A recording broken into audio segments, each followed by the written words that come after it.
Okay, so good evening, everyone, again. So my full name is Ogidan Tolu, but you can simply just call me Tolu. So I'm here to talk about this topic, using LLMs to power data visualization through PlotSense. So PlotSense is an open source Python package that was part of, that was early this year. So a friend of mine met me and was like, let's make something that will help the whole process of exploring data sets, exploratory data analysis. Let's make it faster by working on a Python package that will assist with this process and workflow. And as a master's graduate myself, during my master's studies doing data science, I know we explore diverse kind of data sets. And sometimes the process can be a bit time consuming, especially when you're working with a data set you're not used to. And so this Python package that we worked on is meant to make that process faster. So what comes to your mind when you think exploratory data analysis? So this question is majorly for those that are into data science here or data analysis. So for myself, I know sometimes when I get to work with a fresh data set, the first thing I think about is how do I understand the relationship between the different variables on this particular data set? How do I make connections, correlations between multiple columns and stuff like that? Then how do I derive the right insights from these data sets? And sometimes you do this using several visuals. So you might need to sometimes plot a bar chart. Sometimes you might need to plot a scatter plot to find out the correlation between one variable or the other. And these are some of the processes involved with exploratory data analysis. And I personally liken the whole process to kind of when you're producing a movie, right? And when you're producing a movie, first of all, you're given a script, and you go through the script, then you imagine how you're going to translate that into different movie scenes. And when all that comes together, you then analyze the movie and to see if the story that's being told reflects what is being written in the script. And I liken that to the whole process of EDA as well, because I'm given a data set which is like my script. I go through it and I try to make the right plots that will tell the right, give the right information about the relationship between multiple columns in this data set. And then to derive the right insights, which I could maybe use to make a decision, or maybe give me an insight on the kind of model, machine learning model to use, apply on my data set, or the kind of predictive or prediction I want to make on my data set. And these are some of the limitations of using or doing EDA without the use of AI. So it can be time consuming. And I say time consuming, especially when you're working in an industry you're not used to, and you're given a data set in a domain that you're not is not your regular domain. So for instance, if I were a data scientist in the engineering field, and I get a new job in the medical sector, for instance, I'll be given a lot of new data set about medicine and all that. And because it's not my natural field, so it's normal for me to take more time than usual in understanding my data set, going through to derive the right insights, get the right information, before I even get to the point of using my machine learning model on this particular data set. So it requires domain expertise if I'm working in a new domain. Then sometimes interesting patterns are often missed. So say I even struggled and I get few insight from the data set. As a human who says I might not miss some hidden insights within the data set that I might have omitted, it sometimes takes a third eye, third opinion to look through the data set and see what you've missed at times when you're trying to analyze your data set. And these are the ways in which LLM can help with that process. The fact that we can generate natural language output, which is sort of like an insight that even those that are not into the technical, they are not non-technical, can understand what your data set is about. It can easily summarize trends, detect anomalies, and suggest hypotheses, which can be often missed as human. And it accelerates EDA process, exploratory data analysis for beginners working in a new domain. And it also enables a conversational or prompt-based EDA experience.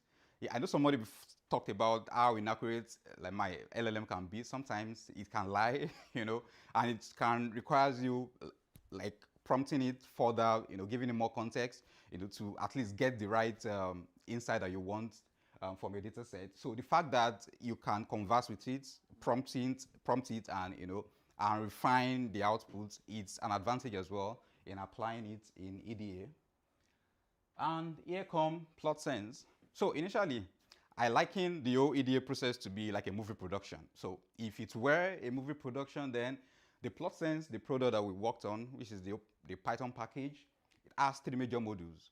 So this first module is a suggestion module. Then I would say that's a script reader. So that's meant to take a script, which is your data set, definitely, and then it will suggest different plots that you can make to get the right relationship between your data set and the right insights. So for instance, it could suggest make a box plot of this against this, or make a scatter plot of maybe two variables within your data set to get the right insight. Then plotgen, I would liken that to be the cinematographer. So after the suggestion must have suggested the plots that you can use to explore your data set, then with the plotgen, it can make necessary visual using Matplotlib API under the hood. That's what it does. Then the explanation can be the narrator. So after you must have all your movies are intact, then it will check and derive insight based on the visuals that you've made in natural language, which is being refined as well to give you the necessary insight from your data set. So those are the three major modules within the Python package. So what is happening under the hood for the recommender module in the Python package? So once you get your data frame, which is a data set, we don't make use of just only one LLM model. We make use of multiple models because sometimes one model might not be able to give you the accurate output that you want. So we decide to make use of multiple models. That's the design that we did. So multiple models, we make prediction on the same data set, and we compare the result. So we wrote an algorithm that compares the result, then look for the plot that is suggested the most by the models. And this is being ranked in the order of importance. And the output is generated in form of the plot type. So it's going to tell you the plot type that you should try out, then the variables that you should plot, then the ensemble score, and even the model name is going to be involved it's going to be part of the output as well. So for the explanation architecture, what we did here was, so at this point, you must have plotted. You have your figure output already in form of maybe a bar chart or a scattered plot. So the explanation module is meant to take your chart as an input, then feed it into the model, the LLM model. Then the LLM model will give you a text-based insight, but we decided that this insight might not be, the first insight generated by the LLM model might not be accurate. We don't trust it. So what we decided to do is to feed the output back into the model using a prompt for it to refine its output. And the default number of iterations that we configured it to make is 3. So it will feed back the output 3 times back into the model to refine its output. See, we can get a result that we can at least trust as an insight into our data set. So that is how the explanation module works under the hood. And so I'll be doing a short demo just to explain or to practice the old jargons I've been talking about, and to make it more interesting a bit.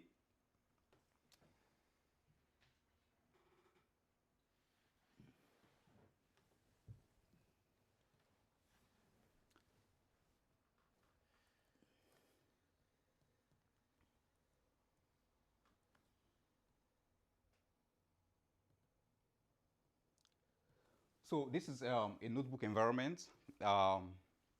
And if I were to use PlotSense as one of my workflow tools, the first thing I will do is to pip install my PlotSense. And if I do that right here, let's see if that works. Increase the font, please. Okay.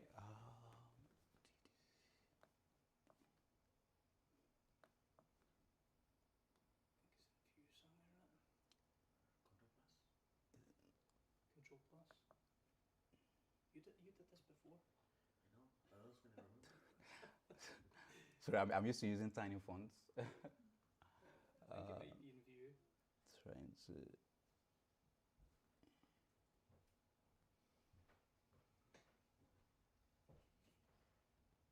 Is there a shortcut for increasing the font? I guess if you go to view. Overview, okay. And then where was an appearance? Appearance. Zoom in. Okay, I Zoom think. in. Control. Yeah, So, I mean, is that big enough? yeah, but if you need to play. Is that big enough, do you think? Is that okay? Yeah, thumbs up everywhere. Yeah. Is that perfect? Oh, it seems bigger. Oh, okay.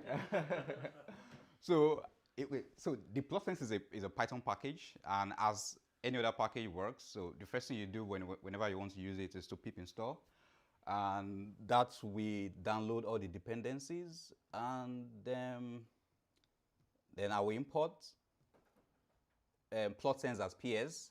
So automatically that we import all the three major modules within PlotSense. So this is the data set I want to work with, and this is I'm making use of a bank data set. Then, so the first module is the recommender module. And as I explained earlier, so what the recommender module does is to get a data set as the input, then feed it into the multiple models, then suggestion is being made, and this suggestion is ranked in order. So if I run it again, we're going to get an output that looks like this. So this is what the output means. So we have the plot type that's been suggested by the models in the order of priority, the different plot types based on the data set that we gave to it. Then the variables that it's suggesting it be plotted, then the ensemble score. Then the model agreement means two models agreed or suggested that scatter plot. So that makes it rank higher in priority. And we have the name of the models as well that is making the prediction. So for transparency. So for the first plot type, which is scatter plot, is suggesting that we plot age against balance. So for the plotgen module, what we try to do is, ideally, you will just get the suggestion, again, import your matplotlib library, which is a Python library for visualization. You could just plot scatter plot or histogram. But we decided that let's just make it easy for people that are not really want just to make everything to be like a step-by-step flow. And we decided to create a plotgen module so that they can just plug in the suggestion directly as an argument and just get the plot.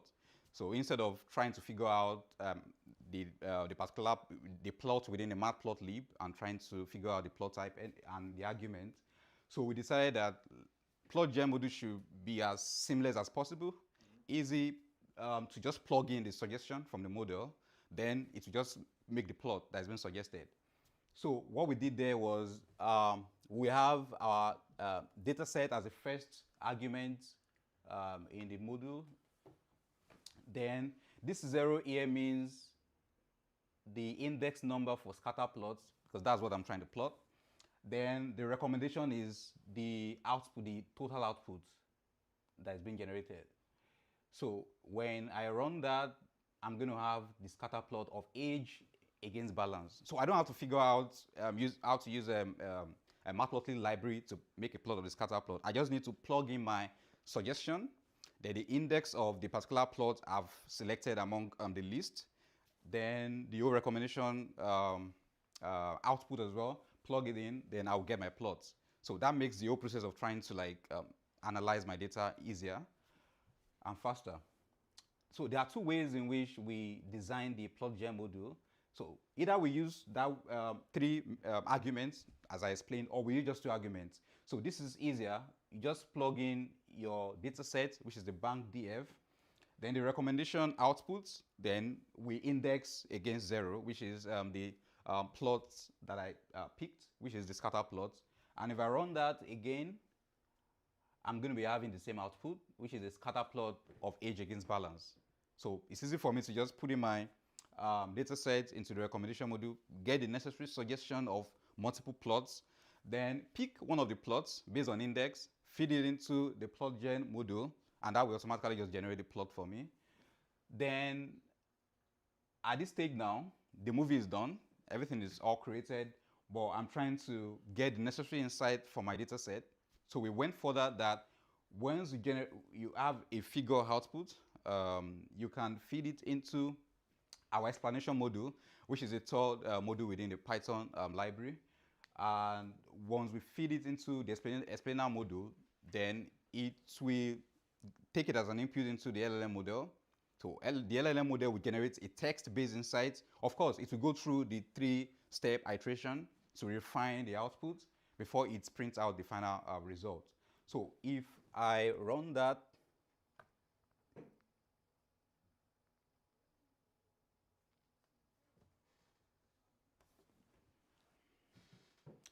that might take a bit of time. Okay, that's done. So this is the output that has been generated. So it's a text-based explanation of what the visual is showing me. So if by this output now we can see that it's giving me a data visualization of a scatter plot of age against balance. Then it will give a kind of like a small report of the visual. So we can see the key feature from the data, from the visualization, then the insights and patterns. So maybe there are some hidden patterns that I maybe didn't figure out from my visual. Then I could get this result from the model. The correlation, outliers, and a result. So I could make any decision I want with the output. So we see it as, it's not perfect, of course, but we see it as a very good application of the use of LLM, especially within an academic environment. Like I said, when I was doing my master's, we work with a lot of data sets, and sometimes I want to apply a machine learning model, but I want to explore the data set first to understand the hidden patterns, get the necessary correlation within the data set. This will give me a direction into the kind of machine learning model to use. But with this Python package, we feel it will be like an assistant to data scientists, data analysts that want to explore diverse kind of data set they want. So depending on the industry you work in, if you find yourself in a new environment where it's not your regular domain, and you're given a strange data set to work with, but then the first instinct is to want to use your head and tackle it yourself. That can take a long time to explore the data set, but then with the use of LLM, you can at least get an heads up into what the data set is saying, what the hidden patterns within the data set. Then it can give you an informed decision to make on how to go about your work. So it's a very good tool, we think, in your data science workflow and your machine learning workflow. And so that is that about the PlotSense module. I'll take you back to my presentation. So that's that about the demo. So we see it as not a perfect product. So there is opportunity for improvement, definitely, and that's why it's an open source Python project. So soon we'll start taking in contributors to help us get it better and push it to the next level, make it more accurate. And to do that, for now, it supports limited number of plots, matplotlib plots. So we want to get more supported plots for generating insights. Then we also want to make it more conversational within the notebook. We're picturing a situation whereby within a notebook, after it gives you the insight, you can query it further to get much more insights about your data set. We also want to integrate more advanced model. For now, we have, I forgot to add that while you're working with it in the notebook, at a point it might suggest you to put in your Grok API. So it didn't suggest it because I ran the notebook before, so it stored that in the memory. So if you're running that for the first time, you will get to a point where it will prompt you to enter your Grok API. So the reason why we have access to the LLM models is through a platform called Grok. I don't know who have heard about Grok before. I don't know if anyone. Okay, yeah. I know Hugging Face is the most common platform for accessing machine learning models, but with Grok, you can access multiple LLM models via API. So if you try to use the API to access the module, it will prompt you to put in your API. So whenever it asks you to do that, just go to the Grok website, create an account, get an API key for free. Then you just enter it into the prompt and click enter. Then you get the necessary result that you want from the package. So we want to add more. For now, I think we have about 4 LLM models that make the suggestions. So we want to add much more advanced machine learning models. Maybe we'll get better and finer results, hopefully. And to get access to the project, you can scan these you get every necessary information about the Python package on GitHub. We welcome contributions, and I think in the documentation, there's a part where you can give us like a feedback on what to think about the product. What do you think is a weakness? What do you think we can improve upon? And then the team can work on that for the next version. This is the first version. This is the first version actually, and hopefully we want to make it better. And thank you very much, and I will take questions.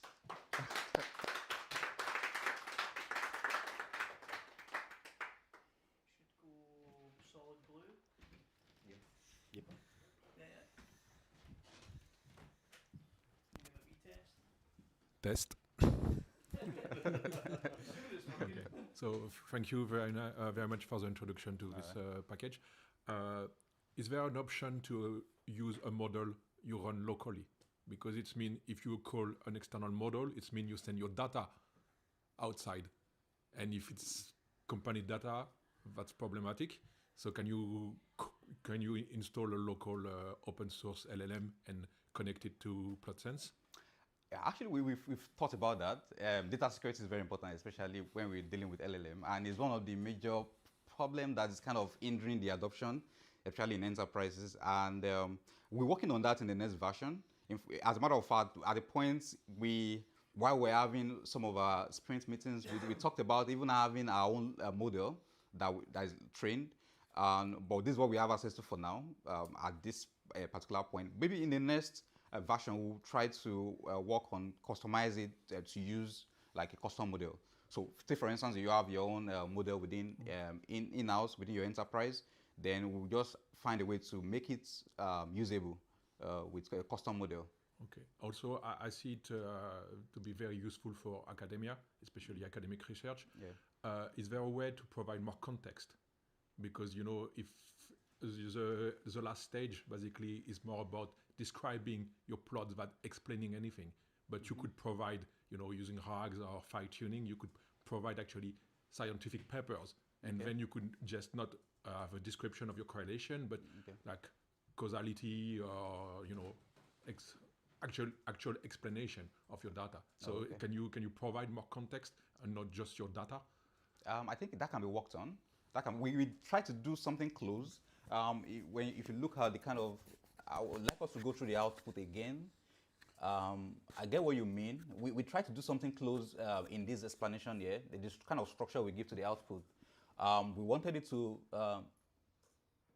aside describing the data set, also gives us different insight and patterns. The correlation, the distribution. I think more can be done, right, to tailor it towards the use of students and academia generally. Because, you know, for example, you say there was age and stuff like that, but if you could say, oh, that's actually like human resources data, or, you know, data from the census, so it will give you more context for the explanation. Because when you say it's the age of people, you have no idea, you know, how you collected them and how it's important for your domain. Oh, okay. So I think I understand. If you could just at least, you know, tag and say, oh, I don't know, that's mechanical data, that's human resources, that tax stuff, you know. I think I understand what you mean. To make the explanation domain specific. Yes. Oh, okay. Yeah, I was looking for contributors. Yeah, that was thinking. I think that's a very good. I mean that's a good perspective. So that, of course, is a very good perspective and a good feedback as well. So that can be worked upon to make it domain specific. So if, for instance, it's an engineering, of which I've worked with sensor data before. So during my master's program, I worked with an aircraft data, and I know that data set is sensor specific. So I think I would love something like this to give me a domain specific explanation in that regard, to talk about, oh, this sensor costs this, And this is the reason why there's a degradation in this engine and stuff like that. And Or which it's just sensor for planes and not for trains. And suddenly the request to the LLM is going to give you a feedback which is actually more pertinent. I think with the use of advanced model and better context, I think we can get close to that, which is very cool. Looking forward to your PR. Any other questions? All right. Yeah, I guess. Sorry if this is kind of rude, but I guess in my mind, like, why not just chat with like the best model and like copy paste the sample. of Okay, your you mean dataset like or something? ChatGPT externally? Yeah. Yeah, I get what you mean. Yeah, you could say that, but then there's a reason why the API is available for people to integrate into different platforms, right? I mean, not everybody will have to go to ChatGPT to query whatever they need. Some will want to integrate it into their workflow, right? And automate processes. What you're saying is me going like manually into ChatGPT, like put it into my plot, then get insight out. But what you're creating is a tool that could be integrated into your workflow, and you can from there automate your processes that way. That's what we're envisaging. So no one is saying you couldn't do anything, whatever you want to do on ChatGPT, but there's a reason why ChatGPT themselves, and I read the news, I think yesterday, they made more advanced model open to everybody to use. So there's a reason why they're doing all these. So they know people can as well go to the front end and query on their app and get whatever they need. But they also know that developers want sometimes to have access to the back end and build things with it and integrate into their workflow. So that creates a bit of more advantage in just, automating processes within your, well, I get what you mean though. Yeah, I guess. So I'm a data scientist, so I do I do this stuff a lot. Oh, okay. And I feel like the main thing that would stop me from using some of this is like that back and forth. Where like that plot, for instance, I would say, oh, actually that's not useful. Can you tweak it? Could you visualize it like this instead? And I would do that a lot. And here it would be hard. Like some of the things is smoother to do here, right? But that back and forth would be a lot harder to do here. So the way we, things, I understand. So the way we also design the modules to work together and also work independently, right? So what I mean is, for instance, the explanation module, you can use it together with other modules in our plotgen package. You can also use it independently. So you're a data scientist, for instance. So let's say you've done your own thing. You've queried the LLM. You've gotten the plot suggestion. You've gotten your plots as an output. You can also plug it into the explanation module independently. Right. You might not even use the suggestion module to get a suggestion. Maybe you've done that on the front end with the ChatGPT, and you've done your plots, right? Everything is ready. You could decide, okay, I want to generate insights, more insight from my plots. I could just plug that into my explanation module independently. So we made these two, the modules, both work together and also to work independently. So some people might not want to go to ChatGPT to query just like you do. They might just want to plug it easily into the suggestion module. Some people are, they just want to do things. They want things to be done for them to assist them better, right? You understand? So it's kind of a tool created for all, for those that just need maybe fresh data scientists, new students. Maybe they're not so used to all the EDA process. They just want something that will assist them at that point. They are not an expert yet. So this tool can help them. And for you, an expert, you've done your chart, you've done your plot, but you just want to get more insight, you could use the explanation module. So the modules can work independently as well. Yeah, I think the value is probably from it being a pinned dependency. And you can then integrate that into a system where you could just upload a spreadsheet. And then you don't need to be a data scientist to get a response back. I think it's probably where the benefits. That's where I can see the benefit coming from it.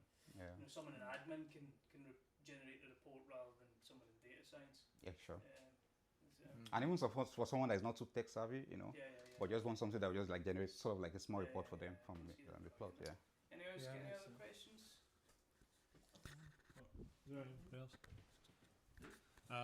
My question was more if you could talk a bit more about, for example, can you actually do something like that? Because if I understood correctly, you're generating the recommendations. And I guess the first question is, how do you generate the recommendation? Do you send all of the data up as a data frame? No, there's a subset of the data set that's been sent, not entirely everything. You take a sample, send it to off. make it faster. Yeah. But it's the actual raw data that you don't do any pre-processing. No, there's no really. pre-processing. And then you get back those. This is the plot. These are the variables. Yeah. And then from that definitions, you generate the plot. Yes. And then the last one was the explanation. Mm-hmm. But the explanation seemed to also take the recommendation as input. Or It takes the figure, the plot itself. right, so you could send any plot to the Yeah, explanation. you can send any. Yeah, yes. Because you're also just sending the plot over to the API and saying, "Give me these results." So the only thing is taken as an input is just a plot. Then it's sending that to the API. Right. Then the API will feedback the inside. Right, and you have like static prompts that you're sending over with those things. Yeah, we have a static Okay. prompt. So the prompts actually define the structure that you're going to get as an output. And that's why I was telling him that we can actually refine the prompt better to give better context, domain context. Yeah, got it. Output, yeah. Thank you. Cool. Any other questions? Any other questions? All right. Okay, cool. That's done. Okay, thank you very much.